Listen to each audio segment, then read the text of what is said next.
Ok, vamos a continuar con lo que viene siendo la terapia, ¿sí? O más bien el enfoque de la terapia centrada en el cliente de Carl Rogers. ¿Vale? Vamos a dar comienzo. Me refieren que, bueno, que esta fue la última diapositiva que vimos la clase pasada, ¿verdad? Donde se explicaba, ¿no? Incluso les hablaba yo de esta técnica, ¿verdad? Y lo que implicaba esta técnica y lo delicada que es esta técnica, si se aplica como sin discernimiento, ¿no? Si se aplica a diestra y siniestra, ¿no? Entonces, sin conocer, como por así decirlo, las consecuencias o lo delicada que es esta técnica, ¿vale? Pues vamos a seguir avanzando con esta teoría, ¿sí? Con esta visión del ser humano que es totalmente humanista. ¿Sí? Entonces, comencemos. Apóyenos con la lectura, compañera Natalia, por favor. Sí mismo, es muy importante ya que le permite a los individuos desarrollarse de manera personal, factor autónomo de la personalidad. Es más determinante que los factores externos, familia, economía, cultura. Ok. Entonces, si bien es cierto que va a haber una influencia por parte del medio ambiente o por parte del entorno, chicos y chicas, como muy bien aquí nos les compañera Natalia, dice, el sí mismo es más determinante que los factores externos. Y entonces al hablar del sí mismo y al hablar de que este es un factor externo, se refiere en específico a o sea, a la persona que soy yo, ¿no? O a la persona que son cada uno de ustedes, ¿sí? Y a esta autopercepción que cada uno de ustedes tiene sobre sí mismos.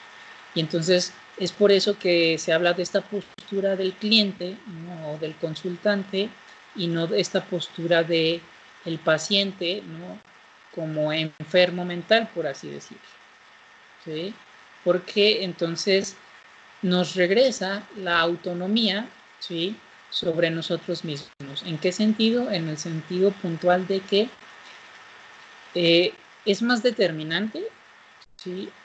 Lo que yo haga con mí mismo, ¿sí? Lo que yo piense de mí mismo, ¿sí? Y lo que yo actúe o desarrolle por mí mismo, ¿sí? Que lo que, por así decirlo, piensen los demás de mí o digan los demás de mí que soy. Entonces, por eso es que en esta terapia o en esta manera de abordar a los clientes, a los consultantes, ¿sí? El experto, ¿sí?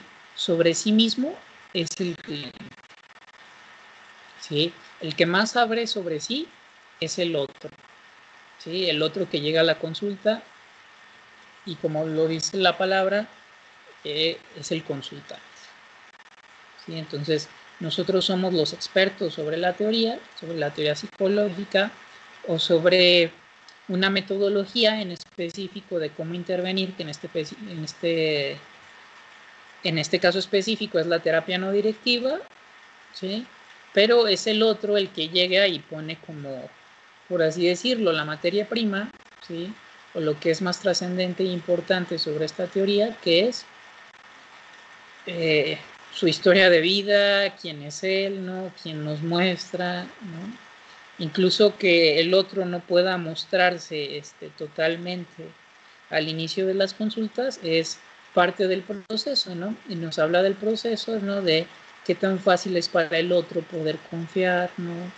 O incluso qué estamos haciendo nosotros como terapeutas, estamos logrando generar un ambiente, un contexto terapéutico que posibilite el que el otro pueda confiar, que le permita al otro no sentirse juzgado, ¿no? Y entonces, en ese sentido, nosotros como terapeutas hacemos un análisis, ¿sí? Pero partiendo de lo que el otro nos refiere, ¿sí? Partiendo de la realidad subjetiva del otro, ¿sí? De este ser o de este estar, más bien, de este ser y estar en el mundo del otro, ¿no? Pero de este ser y estar en el mundo del otro en relación a nosotros, en relación a lo que nosotros estamos construyendo con el otro, ¿sí? Y como cómo se entrelaza un vínculo, una dinámica, ¿no? Nuevamente regresamos como a la dinámica, ¿no? De lo que son los encuentros, ¿no? Leyendo este artículo, el cual le citaba a Yeshua el otro día y a ustedes también, chicos y chicas, pero que preguntaba el compañero, ¿no? Se habla de la belleza del encuentro terapéutico como algo efímero, ¿no? O sea, algo que es momentáneo, algo que pasa en un momento determinado donde se entrelazan y se entretejen, ¿no? Una circunstancia, ¿sí?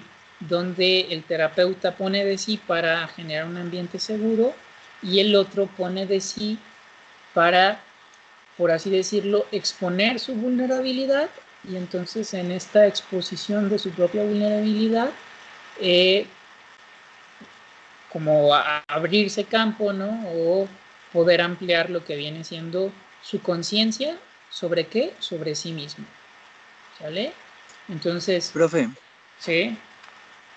esto va dentro de, por ejemplo, como cuando el bebé necesita como la mirada de su mamá para reconocerse a sí mismo y construir su yo, el paciente necesita la mirada del terapeuta para encontrarse a sí mismo. ¿Algo así? Efectivamente, compañero, sí, tiene que ver por ahí. Bueno, primer punto, ¿no? Cuando usted habla de la mirada de la madre con el bebé para poder construirse a sí mismo, hablamos de lo que viene siendo la teoría de la personalidad, en específico el psicoanálisis, ¿verdad? Y cómo partiendo del psicoanálisis, pues muchas teorías coinciden con ello, compañero. Entonces, ese es como el primer punto, ¿no? O sea, partimos como del psicoanálisis. Cuando hablamos ya de lo que viene siendo esta terapia, compañero, por eso es que yo les decía, es que lo que viene siendo la logoterapia, lo que viene siendo la gestal y lo que viene siendo la terapia no centrada en el cliente o la terapia centrada en el cliente o terapia no directiva, son ya más escuelas o modelos terapéuticos, ¿sí?, que van a tomar en cuenta, ¿no?, lo que vienen siendo pues las teorías previas que existen sobre la personalidad, ¿no?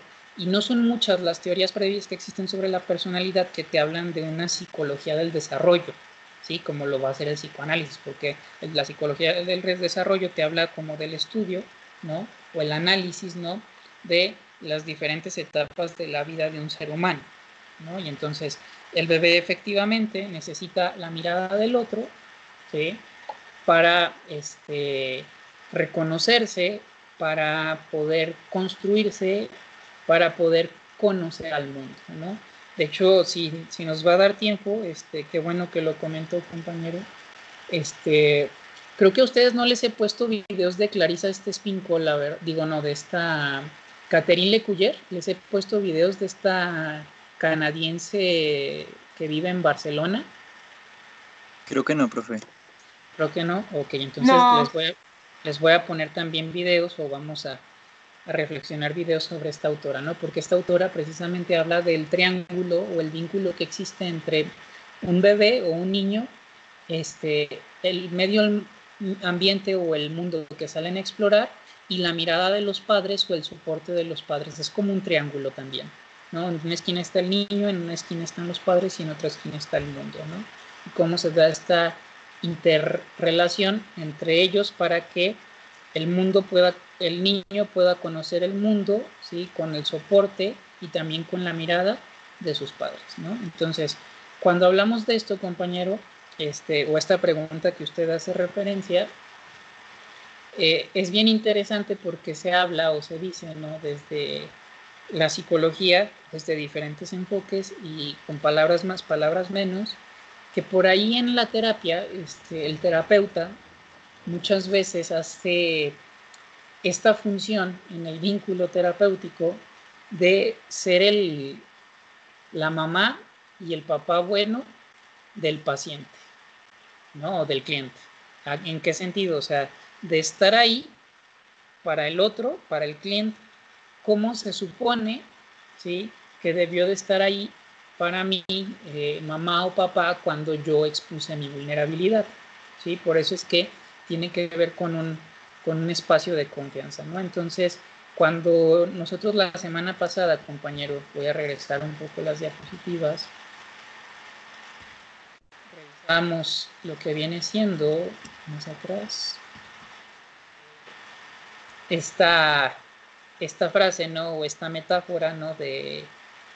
Del ave que canta, ¿no? Y eleva su voz para que el otro pueda cantar, es precisamente lo que usted acaba de exponer en su pregunta, compañero, ¿no? O sea, de que como el cliente o el consultante necesita de la mirada, ¿sí? De la mirada del terapeuta para, o sea, saberse que puede confiar, para saberse que no va a ser juzgado, ¿no? Entonces, no solamente en la mirada, compañero, sino que en toda la fenomenología corporal, ¿no? En toda la estructura corporal, el terapeuta tiene que, con su cuerpo, con su mirada, con su tono de voz, con sus movimientos faciales, ¿sí? Transmitirle al otro, ¿sí? Esta confianza para poder expresarse, esta confianza para sentirse que no lo van a juzgar, para sentirse comprendido, ¿no? Para sentirse escuchado, etcétera, etcétera. No sé si queda claro la pregunta que hizo o afirmación que hizo, compañero. Sí, perfecto, profe. Todo muy claro. Gracias. Entonces, al final del día, pues sí es como, sí es un vínculo, ¿no? O puede volverse un vínculo muy parental, ¿no? O muy paternal o maternal, el que desarrollamos hacia nuestros clientes o pacientes, ¿no? Claro, desde este lugar o desde este conocimiento, compañero, desde lo que debió de haber sido lo ideal, ¿no? O sea, me refiero a lo ideal porque pues en el mundo real muchas veces no, pues no se puede dar como lo ideal, ¿no? Incluso ustedes que estudian psicología y el día de mañana quieren ser padres o madres, ¿no? Pues ni con todo lo que aprendieron, va a ser imposible, ¿no? Que no se equivoquen, ¿no? O sea, que no la cajetienen algo con sus hijos, con sus hijas, ¿no? O sea, va a pasar, ¿no? Por eso es que el espacio terapéutico se vuelve un espacio pues tan único, ¿no? Porque es un espacio dedicado a tu persona donde un otro está para ti, ¿no? Para que tú te permitas como exponer tu vulnerabilidad y te sepas sostenido, ¿no? Como en esta imagen, ¿no? Y te sepas como sostenido, soportado, ¿no? Como contenido, por así decirlo, ¿no? Eso es muy importante, ¿no? Tener conocimiento, pues, de esta parte, ¿no?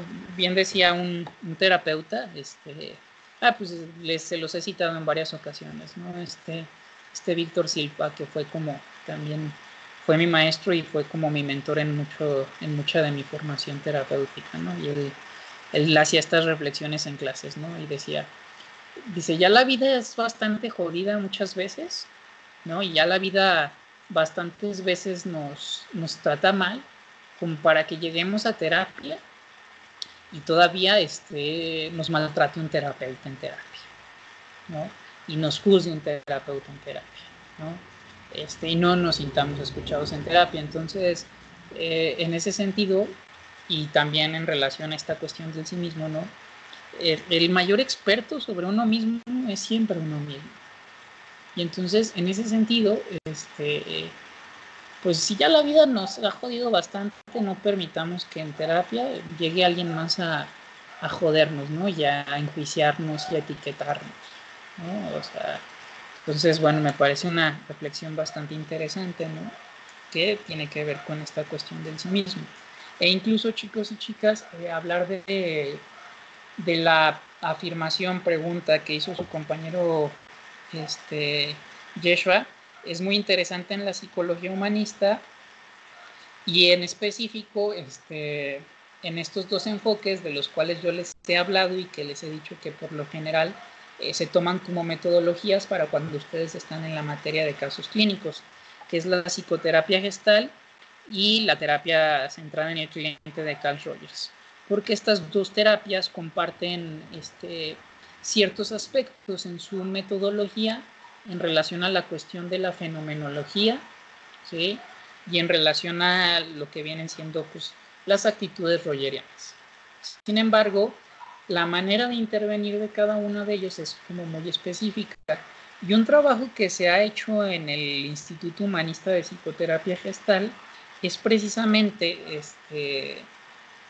entrelazar estas dos teorías o estos dos enfoques, ¿no? El enfoque rogeriano y el enfoque gestáltico, para que un terapeuta sea capaz, ¿no? Como de por un lado generar confianza, empatía y autenticidad con el paciente, que esto es muy rogeriano, pero por otro lado tener el punch y la fuerza del enfoque gestáltico que, por así decirlo, pues se te lanza la yugular, ¿no? Entonces, se te lanza la yugular en relación a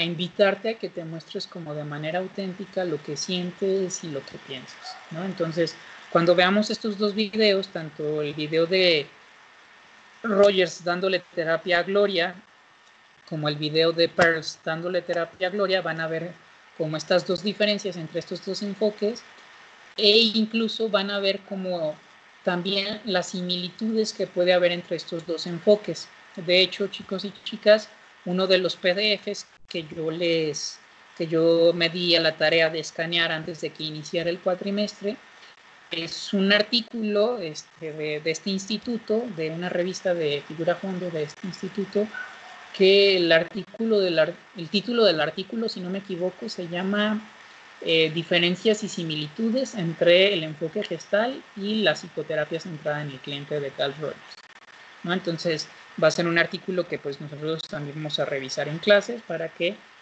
tengan un mayor conocimiento, pero estos artículos los vamos a dejar para las últimas semanas, porque lo que quiero es que tengan conocimiento de ambos enfoques, tanto del de Rogers como el de Pearls, para poder como nutrir de una manera más rica la información. Por eso es que yo les decía que para mi gusto debimos de haber visto primero la teoría de logoterapia de Viktor Frankl y dejar al final estas dos terapias juntas, la de Rogers y la de Fritz Perls. Sin embargo, bueno, no se pudo porque así está organizado por parte de las autoridades de la universidad, pero no importa, no pasa nada, simplemente vemos hacemos un paréntesis, nos metemos a la logoterapia y después retomamos con la gestal, y después de que retomemos con la gestal empezamos a entrelazar lo que viene siendo la terapia rogeriana con la terapia gestáltica. Y entonces, en relación a lo que preguntaba su compañero Yeshua, cuando se entrelazan estas dos teorías o estos dos enfoques en la actitud del terapeuta frente al cliente o al paciente, este mismo maestro Víctor Silva hacía una analogía, ¿no? De que la terapia rogeriana es como muy maternal, ¿sí? Y la terapia gestal es como más paternal, ¿no? Entonces, por ahí que el terapeuta maneje estas dos teorías o enfoques y las sepa llevar con sus actitudes a la terapia, le permite al paciente tener como, por así decirlo, estos dos simbolismos, ¿no? El simbolismo maternal y el simbolismo paternal, ¿vale? Entonces, bueno, ya cuando nos metamos a ver a más profundidad, pues revisaremos esos aspectos, ¿vale? Entonces seguimos avanzando a la siguiente diapositiva. Nos acompaña con la lectura compañera Jacqueline. Rogers investigó un factor interno de la personalidad, el conocimiento de sí mismo, el cual describió como aceptación de sí mismo y de la realidad, así como un sentido de responsabilidad. Por ende, lo que debían de tratar era el poder modificar el conocimiento del sí mismo. Ok, muchas gracias, compañera. Fíjense, en relación a lo que acaba de leer su compañera Jacqueline, hablamos de otro de los factores más importantes, ¿no?, que toma en cuenta este tipo de terapia en relación a la visión que tiene del ser humano, porque aquí se habla de la responsabilidad, ¿no? Y de manera implícita también estamos hablando de la libertad, ¿no? Hablamos de responsabilidad y hablamos de libertad. De hecho, estos dos términos, chicos y chicas, son dos términos que se utilizan o se reflexionan mucho en la filosofía existencial. ¿Sí? En la filosofía existencial, ¿no? Se habla de Sartre es uno de los que habla de ello, ¿no? Con su libro de la náusea, ¿no? Pero que habla precisamente, o el existencialismo es un humanismo, ¿no? También en este libro de este autor, si tienen oportunidad de revisarlos, de cómo somos esclavos de nuestra libertad, ¿no? Y que de la mano de la libertad viene la responsabilidad de asumir las consecuencias, ¿no? De aquellos actos que ejercimos en libertad, ¿sale? Y entonces, como se habla del conocimiento del sí mismo y de la autonomía del sí mismo, o sea, si yo, siguiendo como esto que les explicaba, si yo soy el experto sobre mí y el terapeuta es solamente un acompañante que es responsable de generar un ambiente, un espacio cálido de confianza, de empatía, para que yo pueda explorar mi vulnerabilidad, para que yo pueda explorar el conocimiento sobre mí mismo, entonces, pero yo soy el experto sobre sí mismo, entonces el responsable, ¿sí?, de modificar, de generar cambios en su vida, soy yo. No es el terapeuta no es el terapeuta el responsable de modificar cosas en mi vida, no es el terapeuta el responsable de que yo me dé cuenta de las cosas. El terapeuta facilita que yo mismo me dé cuenta de las cosas. ¿Sí? De hecho, para la psicoterapia gestal y para la psicología humanista es mucho más nutritivo cuando el otro se da cuenta, ¿sí?, cuando el otro genera insights, darse cuenta por sí mismo de lo que le pasa y lo que conlleva a todo lo que le pasa, a que nosotros le digamos, ¿no? Para estos enfoques es mucho más responsabilizante cuando viene del sí mismo, o sea, cuando yo mismo me percato de ello. Claro, el terapeuta hace preguntas encaminadas o hace reflejos encaminados a que el otro se dé cuenta, ¿sí? Pero entonces, al final del día, pues el único responsable de modificar su vida será el cliente, ¿sí? Como el otro no es un enfermo, el otro no va a terapia que yo lo cure, ¿sí? El otro va a terapia a sanarse a sí mismo, ¿sí? A aceptarse a sí mismo, a reconocer cuáles son las posibilidades de su entorno, ¿no? Cuáles son las limitantes, cuáles son todo lo posible dentro de ese entorno, y este conocimiento de sí y este conocimiento del otro, de la realidad, del contexto, le va a permitir al cliente o al consultante tomar acciones distintas, modificar, continuar con lo mismo, etcétera, ¿no? Entonces, nuevamente regresando a esta frase de conocer es poder, ¿no? O sea, y si yo tengo conocimiento sobre mí mismo, pues yo genero este empoderamiento, ¿no?, sobre mí y sobre lo que puedo hacer o no hacer en un ambiente, de dónde me tengo que retirar, a dónde me tengo que acercar, etcétera. ¿Sale? Entonces, hasta aquí vamos, chicos y chicas. Claros con esta información. ¿Sí? Este conocimiento del sí mismo o el sí mismo también es uno de los términos centrales de la teoría de la terapia de Carl Rogers. ¿Podemos seguir avanzando?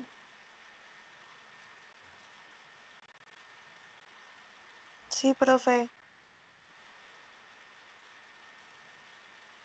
Sí, profe.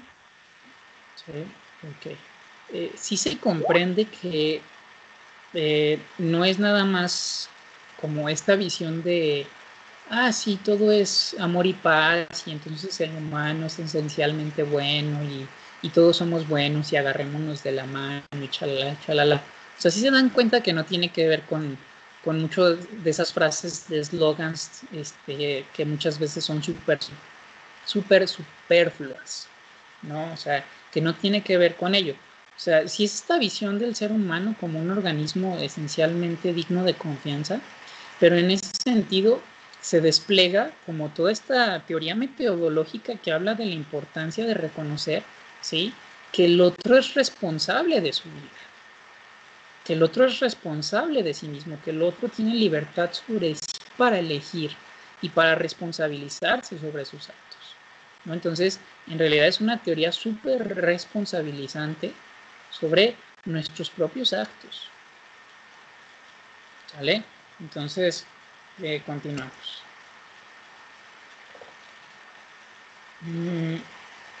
A ver, Sinaí, compañero, acompáñenos con la lectura.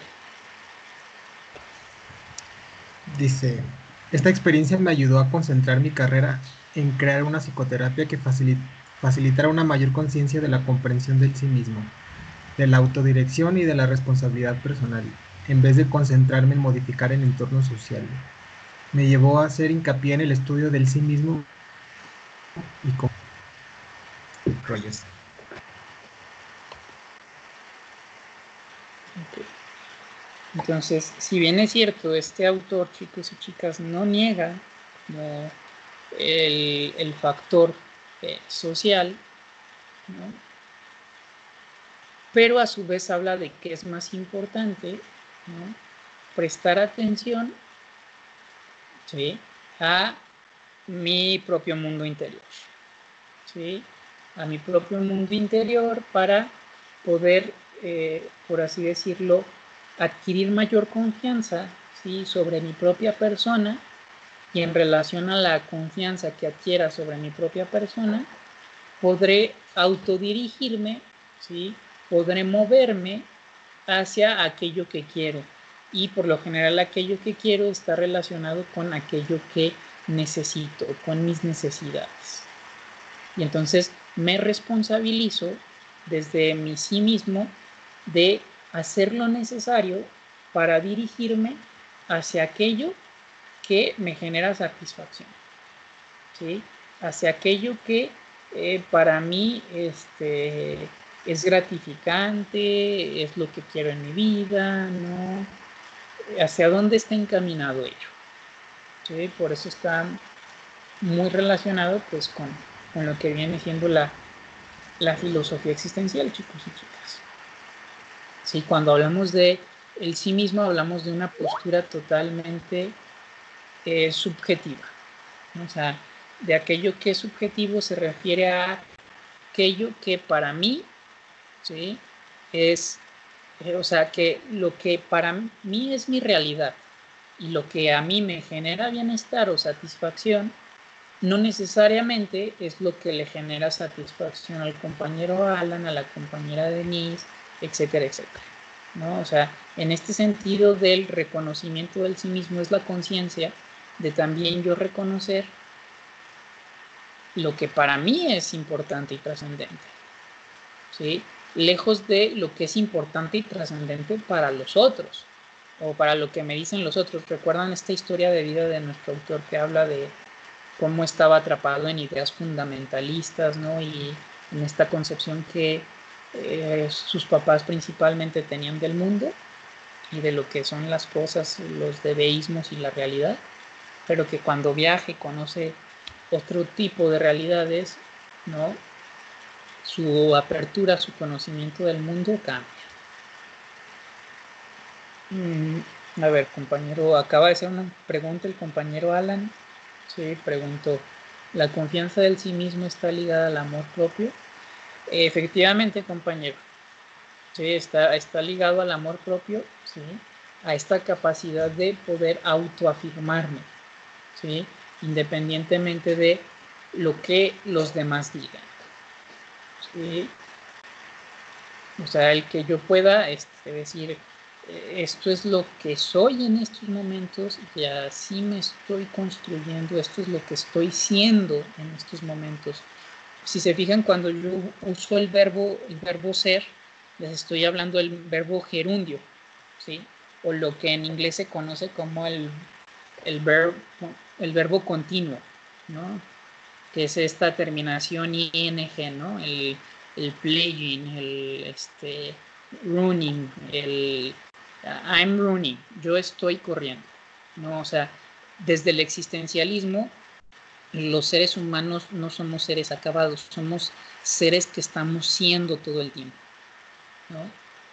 En este conocimiento de lo que yo estoy siendo, de lo que yo estoy haciendo, ¿no? O sea, algo que es inacabado, ¿no? O sea, cuando hablamos del verbo continuo es algo que está haciendo, que no se está acabando, ¿sí? Que algo que no deja de ser, ¿sí? Entonces, sí tiene que ver con ello, compañero. Entonces, en relación a lo que usted pregunta y lo que preguntó su compañero Yeshua, lo que hacemos en la terapia centrada en el cliente es facilitar un contexto, ¿sí?, donde el otro sea capaz de reconocer su amor propio, de recuperar su amor propio, ¿sí?, de tomar conciencia sobre su amor propio, ¿sí?, de potencializar, de empoderar al sí mismo, ¿no?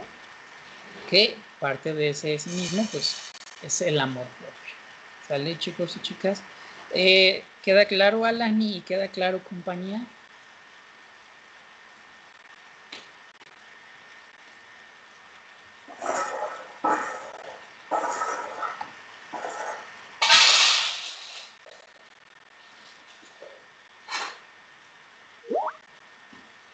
Ok.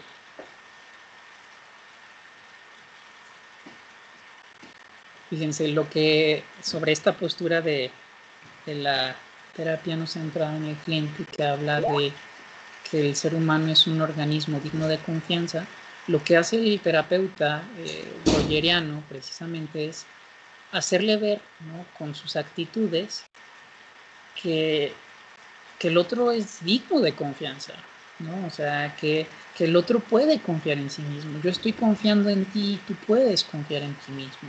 ¿Sí? Es esta metáfora del pájaro, ¿no? Que le regresa su voz al otro pájaro, ¿no? O sea, como, mira, yo creo en ti, ¿no? O sea, entonces, eso posibilita que el otro pueda creer en sí mismo. Venga.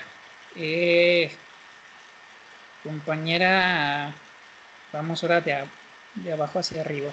Empecé con los de arriba. Usted, compañero Alan, acompáñenos con la lectura de tendencia a la realización.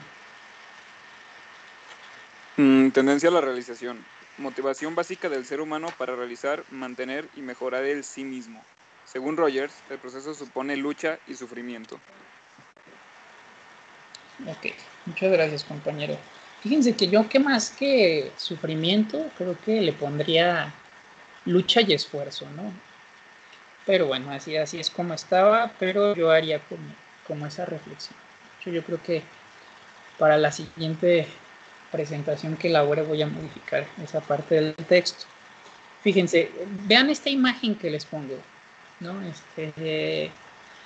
Quiero que hagan como memoria, ¿no? O traten de recordar si les ha tocado ver a un niño aprender a caminar, ¿no? O sea, ¿qué pasa? A ver, compañera Abril, ¿le ha tocado ver a un niño caminar o aprender a caminar? No, la verdad no. No, no. No, es que no Bueno, tengo sobrinos.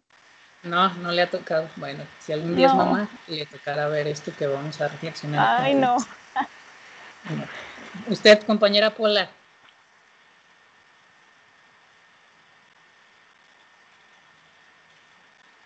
¿Anda por ahí, compañera Pola? Sí, ¿Le ha pues no, tocado? tampoco me ha tocado, pero supongo que se caen, lloran. Ok, pues algo así. A ver, alguien que abra su micrófono, alguien que le haya tocado ver a un sobrinito, un hijo, un primito, alguien aprender a caminar. Pues yo, profe, bueno, no, o sea, no en sí me ha tocado con un sobrinito o algo así, pero mi mamá tenía antes una guardería y me tocaba ver cómo a los bebés los metían como en esa andadera al principio, y ya después cuando el bebé como que los trataban de enseñar a caminar, los guiaban, o sea, como que se creaba ese vínculo de confianza, de sostenerlo, porque tenía miedo de caerse, y de pronto lo soltabas un ratito para que él tratara de caminar, y cuando ya se iba cayendo, como que te hablaba para que así lo volvieras a sostener. Claro, ese es un buen ejemplo, compañero Alan. Así como está el ejemplo del compañero Alan que les habla de esta experiencia en la guardería de su mamá, Bueno, hay otro tipo de ejemplos, ¿no? Cuando no utilizamos andaderas y cuando estamos en presencia de un bebé que se percata de que poco a poco se puede ir sosteniendo, ¿no? Sobre sus pies, ¿no? Y entonces se caen una infinidad de veces, compañeros, ¿sí? Y misma infinidad de veces que se levantan, ¿sí? Que se levantan y ahí van otra vez, ¿no? Puede haber veces, como menciona el compañero Alan, que lloran o que buscan los brazos, ¿no? Que los ayuden a levantarse.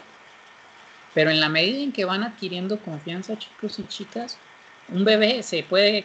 a mí me tocó ver a sobrinitas que hasta las canillas se les abrían. ¿Les ha pasado esto de, o han oído hablar de este término de que se me abrieron las canillas?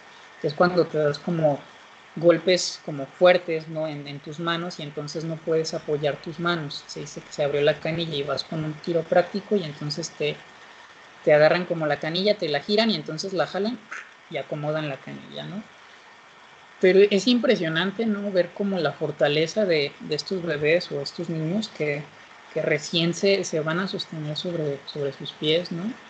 Y entonces esta motivación humana o esta motivación básica para andar, para sobreponerse, para levantarse una y otra vez a pesar de santos guamazos que se dan en las posaderas, en las manos, que ya se pegaron en la boca, es impresionante, ¿no? O sea, y entonces, por eso yo les decía, supone lucha y esfuerzo, ¿no? O sufrimiento, porque pues, al final del día es doloroso, ¿no?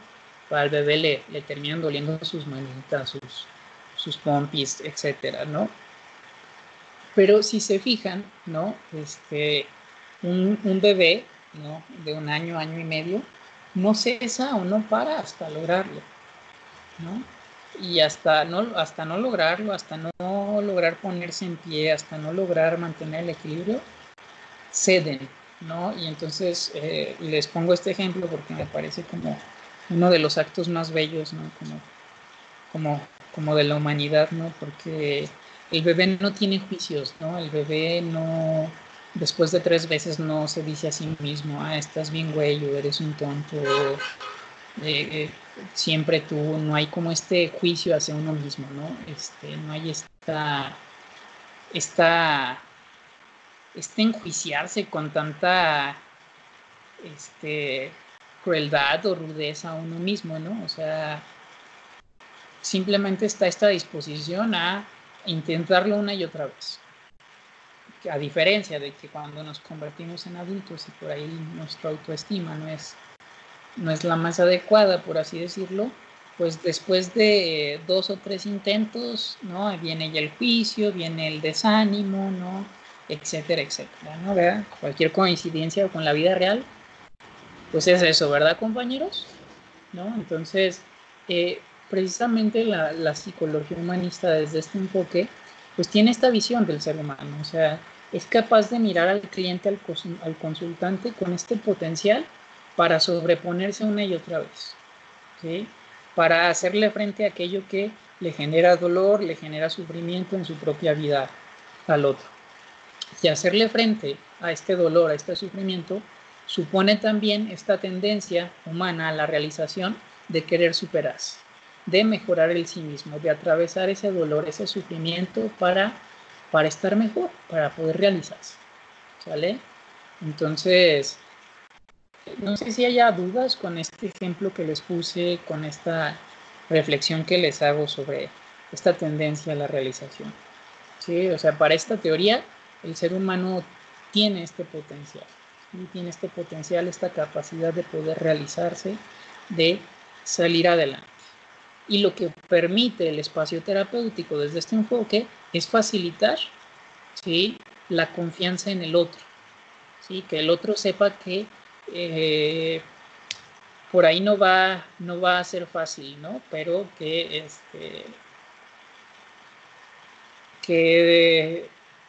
así es, ¿no? Que la terapia no es fácil, pero supone una lucha, supone un esfuerzo, ¿no? Por ahí tengo una imagen, se las voy a compartir en el grupo, en lo que van abriendo sus micrófonos, o dejando sus comentarios de si la información es clara. Pero me parece una...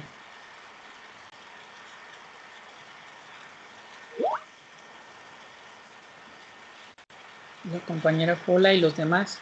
Les acabo de enviar esta imagen al grupo de Skype, ¿no? Dice, iniciar terapia es recibir lo que no puedo ver, ¿no? Llevármelo, pasar a indagar, luchar contra la resistencia, muchas veces no saber qué hacer con tanto, volver al terapeuta para continuar con el proceso. Nadie dijo que sería fácil, ¿no? Entonces, me parece como una imagen muy atinada y muy acertada, ¿no? Que se puede analizar desde diferentes enfoques, ¿no? Se puede adaptar a diferentes enfoques terapéuticos. En el caso del enfoque terapéutico de la terapia no directiva, ¿sí?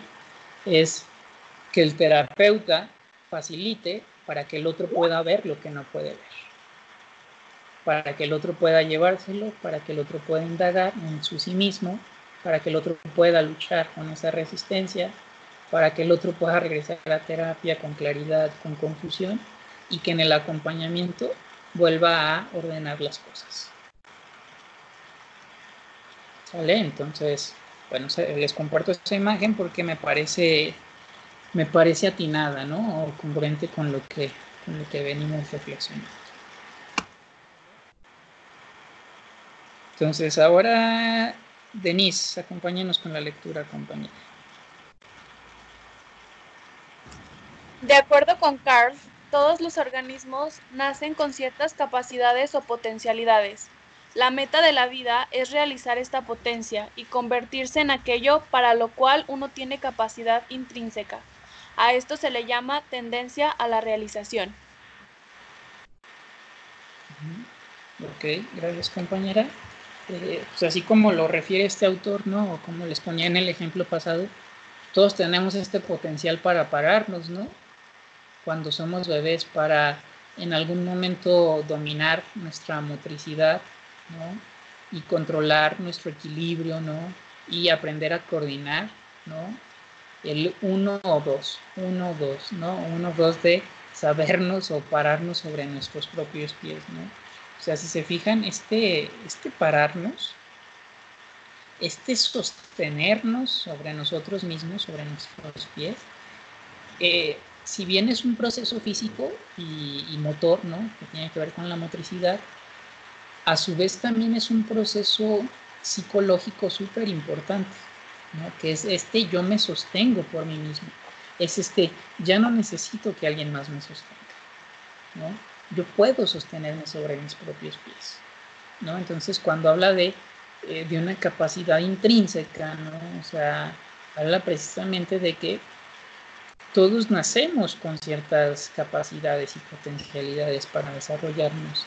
Y entonces, el entorno en el que nos desenvolvemos muchas veces, pues, trunca, ¿sí? Limita este potencial, pero eso no quiere decir que ya no tengamos este potencial o esta potencia. Quiere decir que la terapia, ¿sí? Permite al cliente, ¿sí? Regresar a su medio entorno, a su medio ambiente con más herramientas para adaptarse desde un lugar distinto, ¿sí? Al que inicialmente se había adaptado, y en esta adaptación, ¿sí? Poder ahora, por así decirlo, ya no ser víctima de las circunstancias, ¿sí?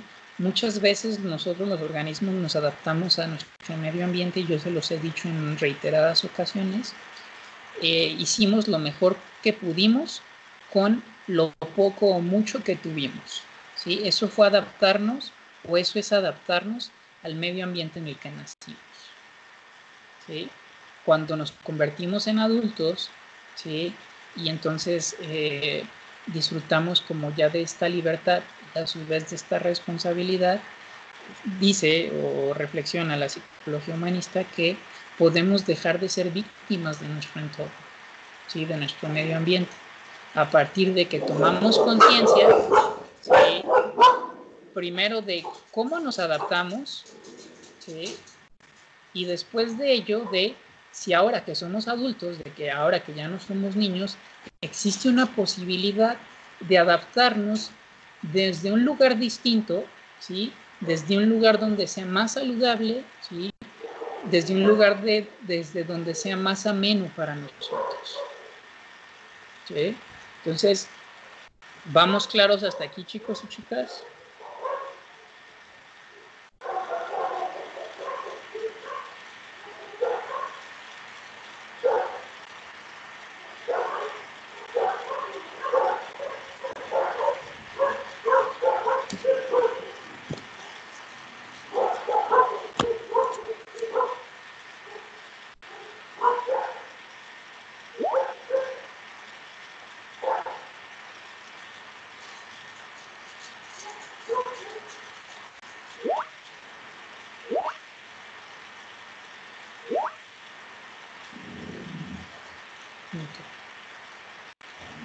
Los demás chicos, ¿dudas?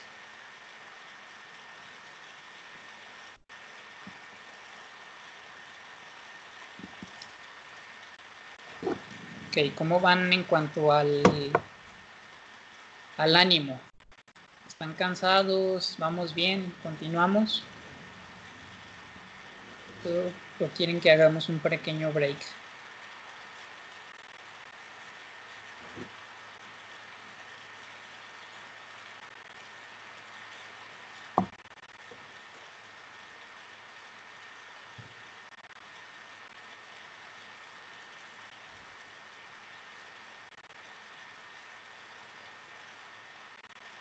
Los escucho, chicos y chicas. Ok. Entonces vamos a parar un poquito la clase, ¿sale? Ya llevamos casi una hora en la que he estado hablando, entonces no los vaya a dormir, ¿verdad? Vamos a dar unos minutitos, regresamos a las... vamos a dar 10 minutos, ¿sí? Vamos a dar 10 minutos, regresamos a las 3:35, ¿sí? Para continuar con la siguiente diapositiva.